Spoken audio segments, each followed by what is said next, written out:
Welcome to Birds in the Sky, the podcast where we explore how making art and music can be powerful tools for boosting mental health and well-being. Whether you're an artist, a musician, or simply someone looking for new ways to nurture your mind, we'll dive into creative practices, share inspiring stories, and uncover how the act of creating can lead to healing, self-discovery, and growth. Tune in and let your creativity carry you forward. I'm your host, Matthew Crane. Let's fly.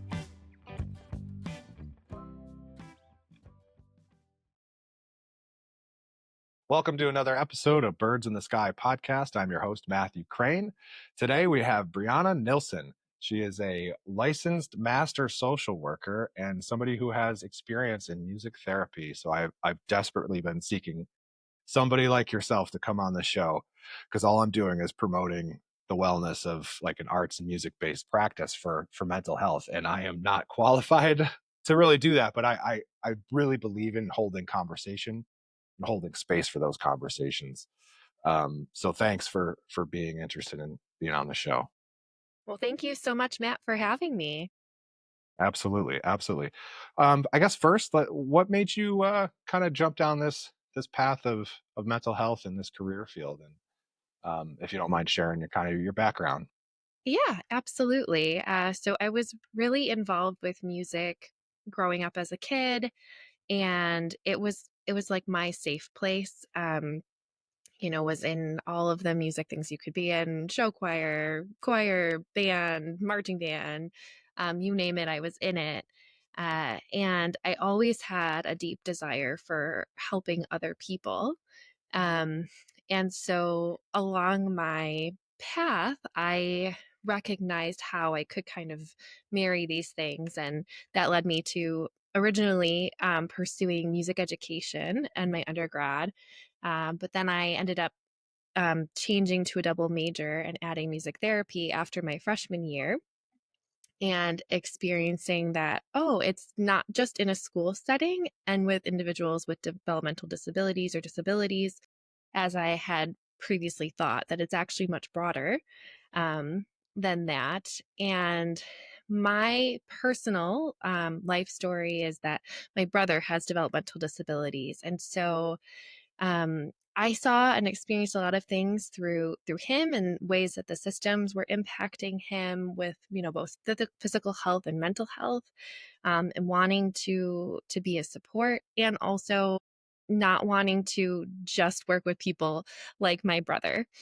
Um, and so ended up working as a music therapist in hospice for about 5 years. And during that time, recognized I wanted to be able to go deeper um, with my clients and the families that I was serving. And as a music therapist, didn't have those credentials to really allow for that ethically. And so that's what led me to go on and get my master's. Awesome.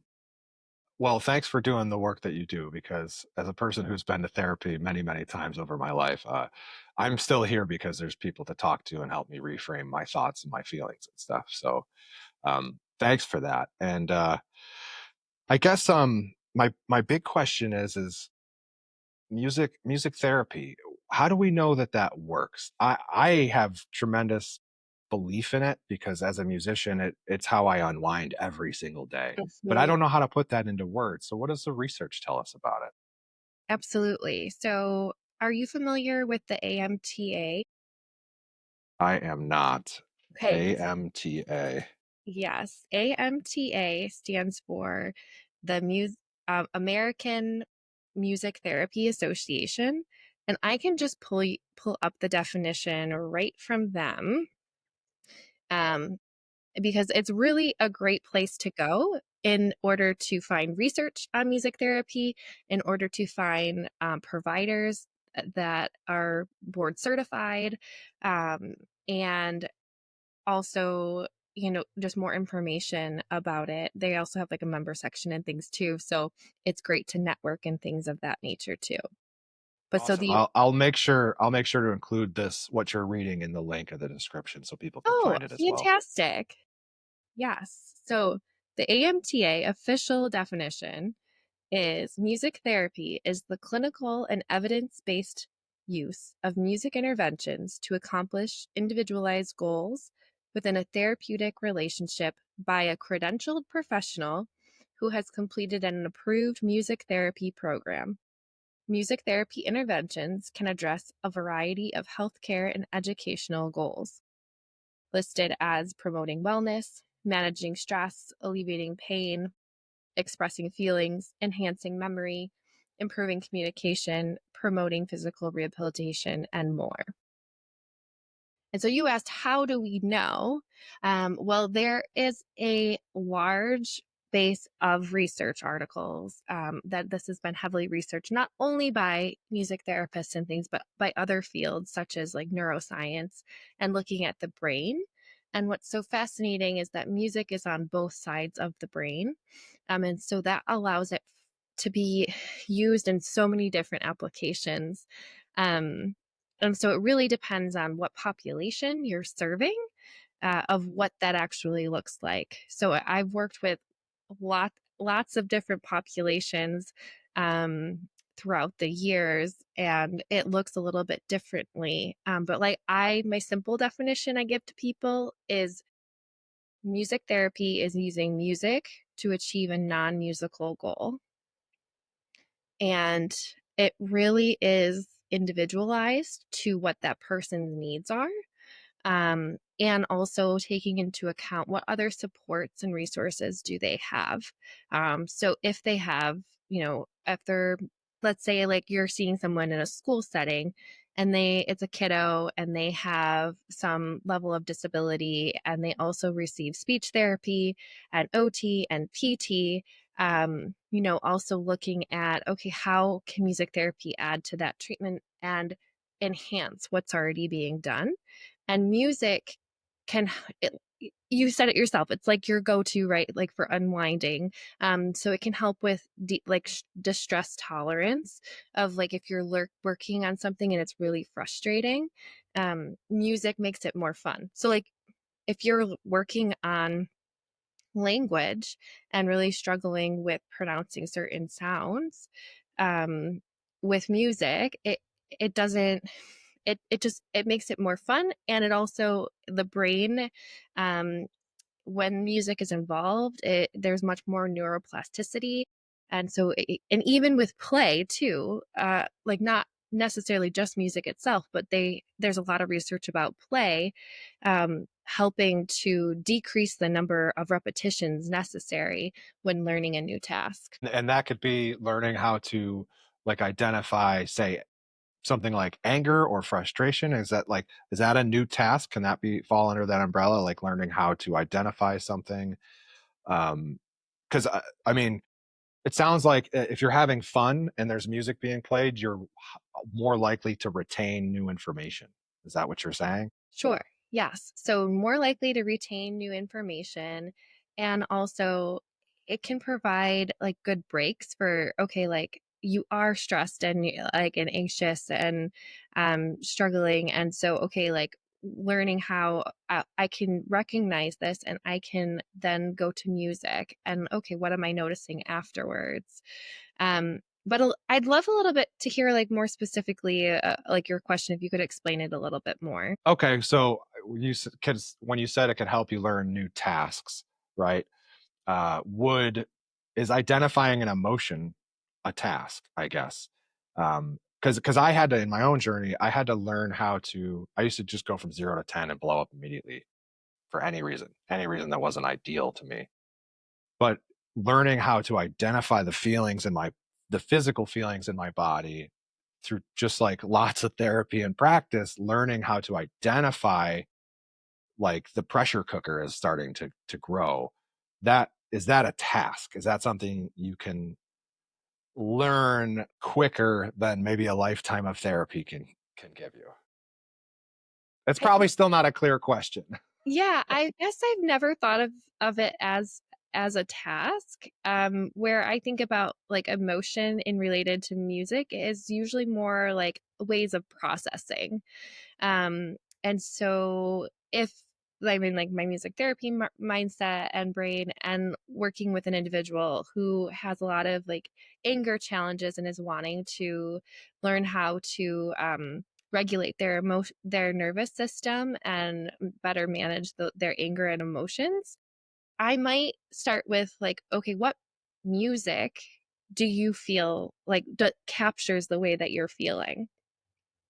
And maybe like looking at um lyrics as well too. Okay, like what about this music is it that resonates and reflects the way that you're feeling? And so why is that? And so that can be a tool, I think, to help increase that awareness. Um, but I don't think it's necessarily quite a task. Sure. Sure. I mean, maybe that's too heady of a first question, but um, yeah. So you mentioned neuroplasticity, and that's a big thing. And so in the veteran community, there's a big push for psychedelic treatments to help with exactly that for a lot of the traumatic brain injuries that go around in the veteran population as Mhm. a means to increase neural pathways for the brain. But my limited research has also shown that learning an instrument can do that exact same thing. And I wonder, do you have any experience with people learning an instrument to overcome like emotional or traumatic brain injuries or anything like that? Yes, I do. And I think like learning music as like, usually it's a non-musical goal, right? But sometimes like there's a need for like adaptive music lessons, or someone really expresses that they want to learn that. So being able to support them with a musical goal is also can be music therapy too. And so I've worked with individuals who like both with piano and guitar before, and I still work with someone that has a TBI and is like an older gentleman, and we use the piano for that. And so um, it can be really helpful in helping to reintroduce those neural pathways, recreating new neural pathways through like repetition. And it's something that he enjoys. And it's also, a great, like he sometimes will get frustrated though too, because learning a new skill it is very can be really challenging, and then you add on top of it that you've had a traumatic brain injury, and also you add on top of it too that you know that this wasn't how you've always operated, right? So there's a lot of like loss in there too, and frustration of like, well, I could do this before, why can't I do it now? And so like also like looking at how can we be more compassionate with ourselves while learning this new thing, and being patient, which are really hard skills to do. And so music can help because there's that external motivation of like being able to choose your songs, or being able to change the way that you do something. So it's not just necessarily like, oh, okay, I'm just going to learn like piano, like what does that actually look like? What is it that you actually want to do? Having more choice and autonomy um, over those decisions as well can be extremely therapeutic in its own sense too. Right. Do you find that I know that this is every individual has like a different plan, and the application of music is to achieve specific goals with each individual. Is there a general sense of like one modality of musical learning more efficient than another? Like, is learning piano sort of the default where people go to, or is it guitar, or does songwriting itself have anything to do with it? Percussion? Do you know what I'm kind of saying there? Is there I one that's better than the other? not that I'm aware of. I think that's a really great question, and I would like have to go and do a little bit further research myself to see like are there advantages or disadvantages, or like how has this actually been measured? Because I feel like that would be challenging to measure in a research study as well. But I will say, like, anytime that you have like the right hand and the left hand doing something different, that's using both sides of your brain. Um, and so you know, like with the left hand of the guitar, usually like doing chord, fingerings of the chords and the right hand strumming. When anytime you try to add more complexity, it becomes harder. Um, right. So like when you can maybe play chords, and you can get the fingerings, but uh it's really hard to go beyond like a basic strum pattern of just down, down, down, down. Um, or if you're doing that, but you're also trying to sing, that can add a layer of complexity. So I think it really depends on, again, that individual. And yeah, I'm not certain about like one modality being better than another. I will say there is even some schools of thought of, complete different styles. Like Nordoff Robbins is a music therapy technique based on play and improvisation, and it's with piano as the primary instrument. What is that called? The Nordhoff Robbins? Nordoff Robbins. Thanks for that. I'm writing that down in my little notebook here. Yeah, absolutely. Oh, so it sounds like adding complexity. Like if you're, it would be ideal to add a right and a left hand kind of component into something. If you're kind of going down that, do we know why that is? Is it just because it's activating the whole brain and not just kind of one area of it? Right. There's so many different parts of our brain. And like I took some neuroscience classes, and I think the brain is so fascinating. Um, and so like there's motor on both sides. There's also language. And so there's expressive communication versus receptive communication. And so like I even one time I was working with co-treating with a speech therapist and an older gentleman who I was seeing post a stroke, and so he had aphasia, and which is difficulty with articulating the words. And there's two different types of aphasia. One is Broca's and one is Wernicke's. Um, but it comes down to they know what they want to say, but they are having a difficulty articulating it. And there's also dysarthria, um, and drumming actually was really helpful in helping to organize the speech patterns, and that is also supported by research. That's fascinating because speech is ultimately a rhythmic. There's a heavy rhythmic quality to how we deliver our thoughts. Absolutely. And so there's also melodic intonation therapy, which is technically like derived out of speech therapy and is a technique that they use looking at like the natural inflections of our speech, and how that can help learn tasks and improve language, and communication. Do you use music to unwind in any way? Is that part of your own practice for yourself to stay regulated and grounded? Yes, absolutely. How does it work for you? I think it's a little bit different every day. Sure, sure.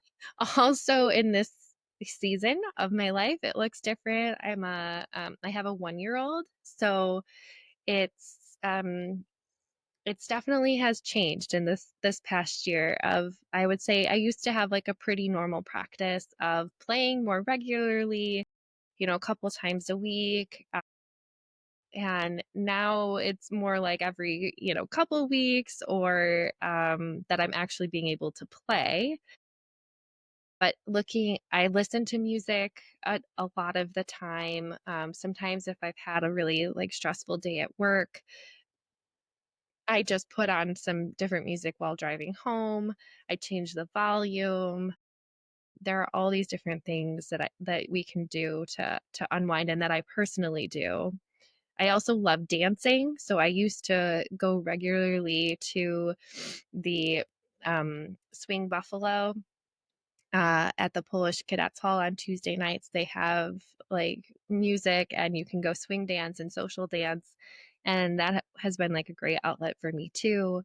Um, so it's pretty broad. How Sure, about sure. you? I like to play guitar on the couch usually every night for a little while. Honestly, I've said this on other podcasts. There are times where I could just put my bass guitar, electric bass, not even plugged in, and just like thump that low E string, and Oh, feeling that feel the resonant vibration. quality go through the wood into my breastplate, the bone. it resonates throughout my skeletal system. And that has an enormous like calming effect on me. And I'm not making music, I'm not writing music, I'm not creating the next Ninth Symphony. That's not at all what's happening. It's just like a drone kind of quality on the instrument. And because not I don't always have the headspace to create something or to recall my favorite song or to practice something I should be practicing, but just hitting that drone E string on my chest is sometimes all it takes for me, honestly.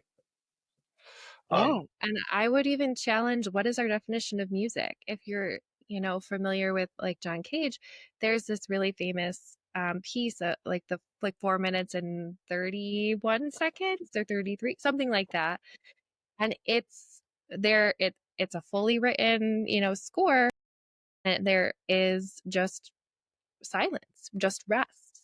But what would music be if we didn't also have the rests in music too?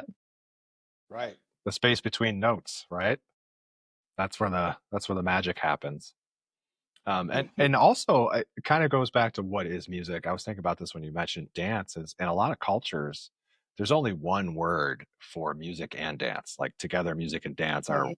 one singular word because they're never done without the other as a counterpart. Like music and dance are one thing in a lot of places in the world. And in our culture, that's not necessarily the case. Um, I'm not really going anywhere with that. It's just an observation that I always thought was kind of interesting. Um, because you can have music in this country without dancing, but that's kind of a foreign idea in a lot of places in the world. Um, Yeah, no, that's a but really that, great. yeah, dance is always a good time. Um, do you have any like really memorable impact stories? Because I know you're not head deep into the music therapy practice right now, but in the past, do you have any good impact stories or ways you've seen people really grow and like overcome something challenging that they were working on? Yes, absolutely. And I would love to have a little bit of a container of like if like a specific population that you would want to hear about. Um, I guess traumatic brain injury is probably the most relevant one to my community I'm trying to reach. So if you have anybody in that sphere or high anxiety, depression type scenarios in any age group. Yeah. So I think so I did one of my internships when I was in my master's program. I mentioned this to you before with Higher Ground.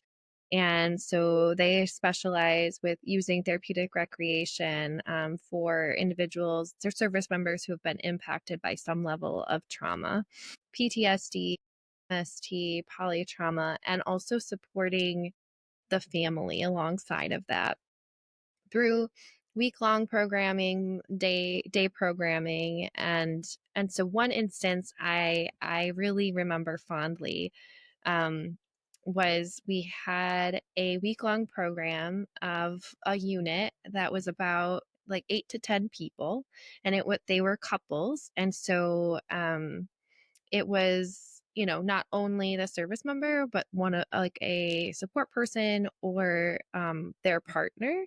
So a And so veteran they and a family member of some sort. Yes. Yes, exactly.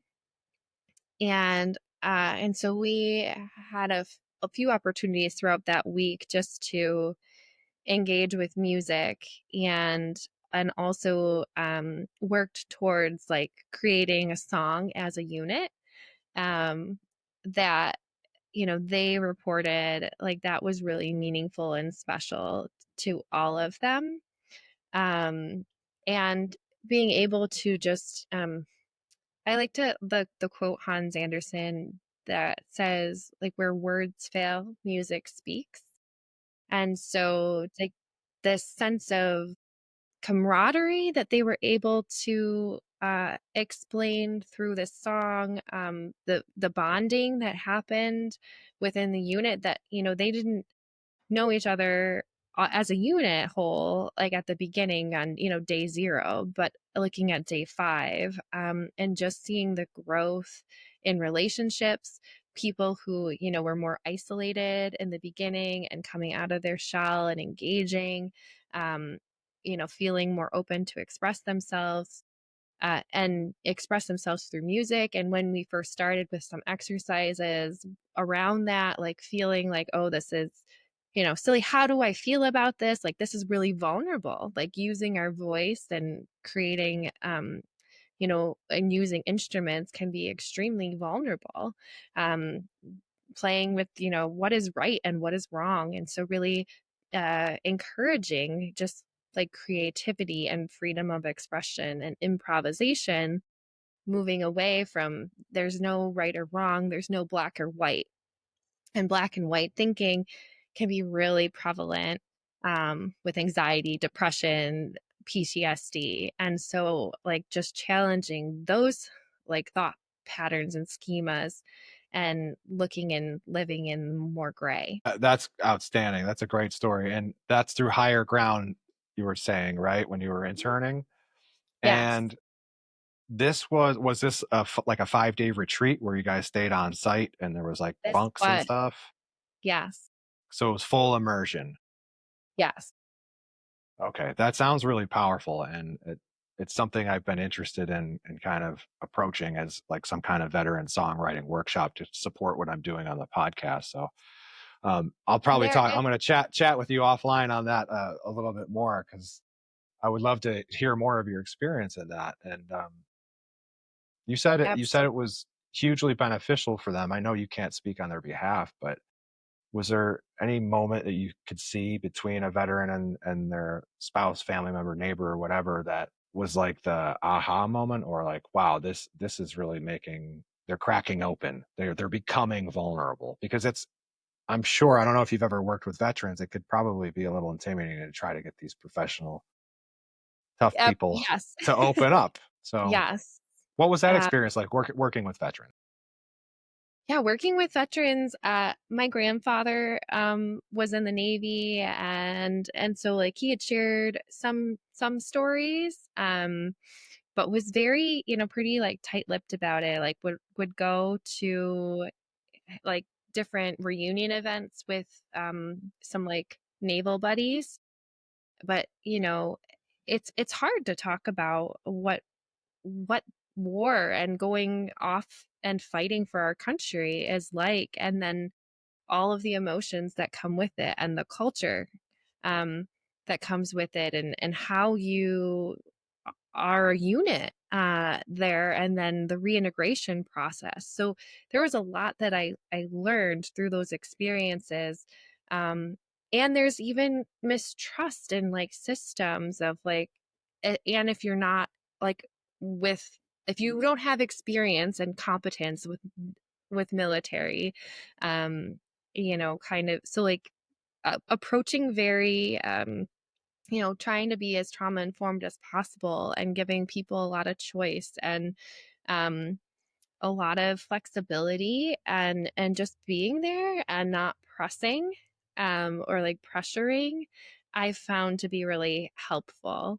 And I had, amazing guidance and support from the rest of the higher ground staff team that have been doing this a long time and have developed that like natural trust with the people that they serve. So it wasn't like I was starting at ground zero, which I'm so thankful for. Yeah, I couldn't imagine what it would be like to try to go and try to get a veteran to open up, but I mean, thanks for showing up for that program. Even though I wasn't there, anytime anybody's helping vets, I'm there cheering them on. So I appreciate that.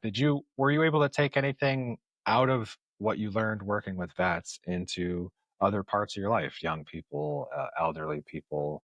Like, is there a similarity to building that trust, or is it just kind of like you treat veterans one way, very gradually being open to them to come to you versus like what's that? Were you able to take anything away from that, and bring it into your current practice? Absolutely. So in music therapy, we also have something called the ISO principle, um, which is meeting someone where they are at musically and gradually moving them to where you want them to be. Right. And so it's a process. And so I think that, that's kind of the same idea with trauma informed care and with, how I said I like worked with veterans, of really recognizing everyone is the expert in their own story. And so coming alongside of someone is really powerful and different than like power dynamics and saying like, oh, well, you should do this or like you need to do X, Y, or Z. And so again, like I think I've said it before, but like choice and autonomy. And, so I see that throughout my practice, no matter who I'm working with. We don't want to be told what to do, right? We want to feel empowered to make our own decisions. And sometimes there are things that happen in life that impact our ability to trust, people or systems. And so rebuilding that can take a lot of time and understandably so. You said something that caught my attention in that um, there's not like a checklist, right? You do X, Y, and Z, right? The power struggle dynamic. But what's interesting is I sense that just my own experience being in the VA and different treatment centers, that vets want a checklist. Tell me what to do, when, and in which order to do all these things so I can achieve my mission. Except when it comes to mental health, because then they go into that office and it's the only realm of a military career where it's like you need to do X, Y, Z, and then it's like, well, hold on, who are you? You don't know what my experience has been, and which I find that kind of ironic. Again, this is not a question; it's just a statement. Mhm. Um, but yeah, that really does kind of check out that meeting people where they are at really is the best way to go, regardless of who the individual is. You mentioned the ISO principle, and I don't know Mhm. anything about it, but you brought up meeting people where they are at musically. So in music therapy, is this something that somebody who has previous interest in music or education in music, would they be the first candidate for that? Or is it a person that has zero musical training who has no interest in being musical? Who do you prescribe something like that to? I guess is my question. Like, can you put somebody who has no musical training and background into a music therapy course and get results out of it, positive results? So in a course or in a session? It's a session. Sorry, that's a very important distinction. Yes, in a session. Sure. Yes. No. So people don't need to have any musical like talent or affinity for music, in order to benefit from a music therapy session. And so really truly like the ISO principle is meeting them where they're at. So depending on, okay, how do I meet them musically? In some of my very early experiences, I worked with kiddos that were nonverbal. And so, that was one of my very first practicum experiences. And I remember like feeling very out of my element of like, well, how am I going to, communicate and how am I going to do these things? And it was also so eye-opening to recognize all of the ways that we do communicate non-verbally. Um, and I could tell exactly what he wanted after I had taken the time and built that rapport with him. And he had other ways of indicating what he wanted and needed from me in that space. And being able to like, for him, if he like vocalized something, like echoing it back to him, extending those phrases, also keeping in mind the pacing of a session.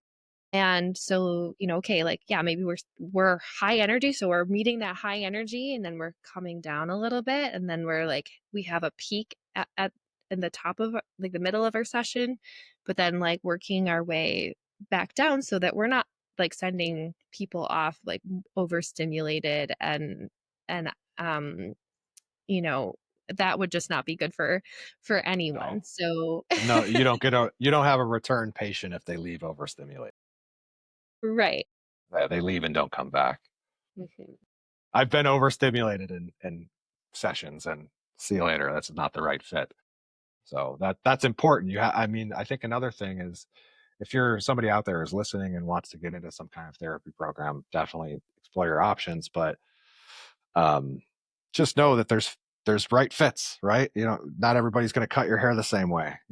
Absolutely. You gotta seek out carefully and build that trust. Yes. I always, try to reiterate like that you have a right to who you see as a provider. And so and anyone who comes to see me the first time, they're gonna get the same kind of spiel. Like, I might not be the right fit, and that is absolutely okay. Like, you have a choice in your provider, and, I wanna be here, and I wanna hear how I can best support you and help you, and also recognize that if I'm not the person and you need different tools or different skills, different, style, that's 100% okay, and there are so many different professionals out there, so I can help you find a better fit. That's yes, thanks for echoing that. You're the professional, so I should be echoing that. I'm glad I'm thinking the same way that you think. Uh, one, I guess I have one more question, and I guess it's the what do you think, in your experience, the biggest barrier for seeking mental health is? Because I know for physical things, a lot of times it could be the cost of healthcare that keeps people from going to see the doctor. But I don't get that sense that it's exactly the same. It might be somewhat the same, but I don't think it's exactly the same with mental health. I feel like it's more of like a willingness to be open and vulnerable. I mean, what is your experience with barriers of entry into seeking mental health? I can think of 2 primary, barriers, and one of them is the cost. Absolutely, um like private practices often don't accept insurance, but are really highly qualified clinicians, and so like that can be a barrier to entry. um, and then the second barrier I would say is that readiness to do the work. And so what does that actually look like, and kind of going back to like that checklist of like, hey, I want to know this and this, like just give me this pill or whatever, like, and I'll be fixed, right? I'm ready to go.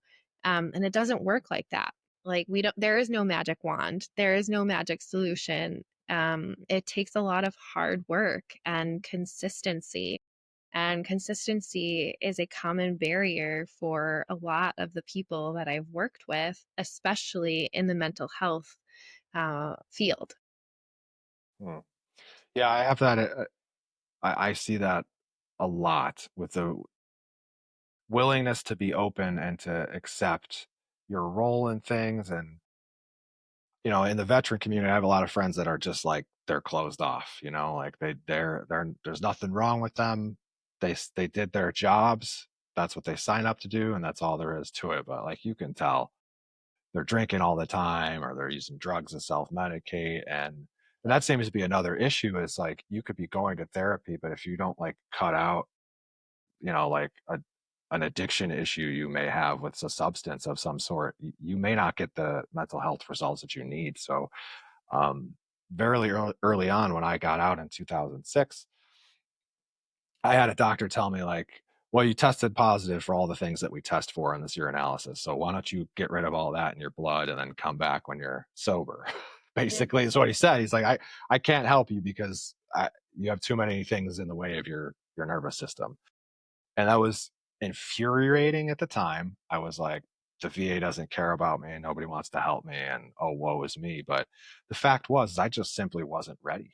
I wasn't ready to do the work. I hadn't hit rock bottom. I didn't know. I thought there was a magic wand and a pill that can give me. But I mean, I would hate for somebody who was in my position at that point to experience what I experienced doing that. But in some real sense, that's the only way through your life is through it. Yeah. And uh, um yeah, so I didn't mean to drop that on you, but yeah, it's very relative to what we were talking about. Is I just simply wasn't ready to show up and do that work, and thank And God I it got to a place I was able to.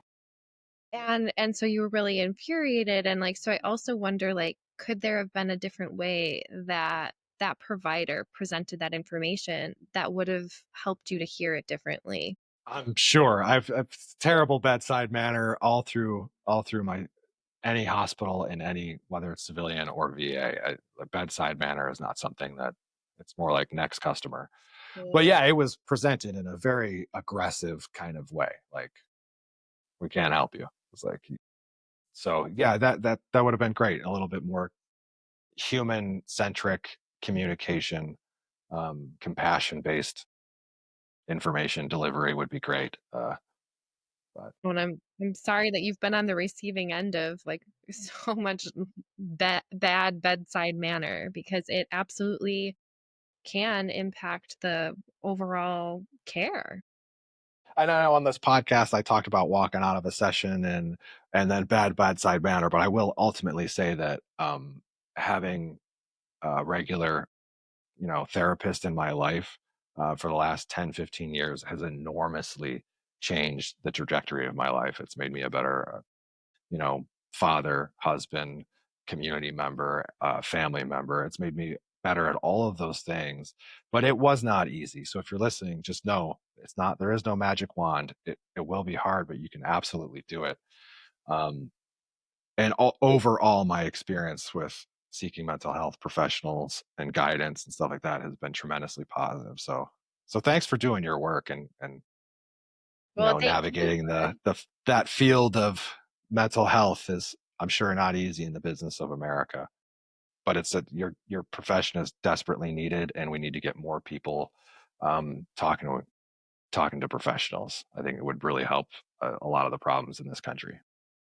and I think people like you are just equally as important, right? Supporters of, these services and these things, and, lobbying in Congress and in our legal systems, and helping to protect these things, so that it is accessible, and equitable for everyone. And so, like, right now, like, there's been a lot of positions and things that have been cut, and services that are drastically impacted.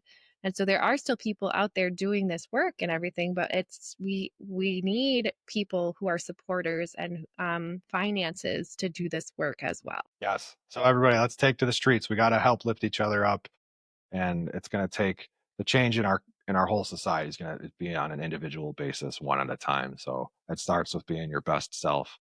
Brianna, thank you for coming on the show. Unless do you have anything you want to promote coming up?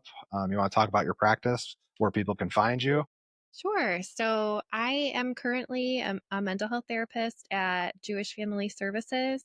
It is a non-intensive outpatient mental health clinic. So individual one-on-one counseling. I also, can be found within the perinatal realm. I've been in specializing in a little bit more in that. And so through some wonderful offerings through the Carey House, which is in Buffalo as well. So we have some postpartum classes, and a kind of a village community space, because kind of that is also something that is so important, is that socialization. Like, we're made for connection and community, and how do we come back to finding people with shared values in such a disconnected time? So trying to create those spaces and be part of those spaces where we can be the village for each other. That's beautiful. That's awesome. The Carey House in Buffalo. Okay. Yes. Well, awesome. Brianna Nilsen, thanks for coming by the Birds in the Sky podcast. I appreciate you giving some insight into and supporting a lot of the stuff that I've been talking about in the show, and using music and art as sort of a way, not the only way, but a pillar in a well rounded mental health kind of approach to your life. So thanks again for stopping by. Thanks again. Thanks for all you do. Cheers. Cheers.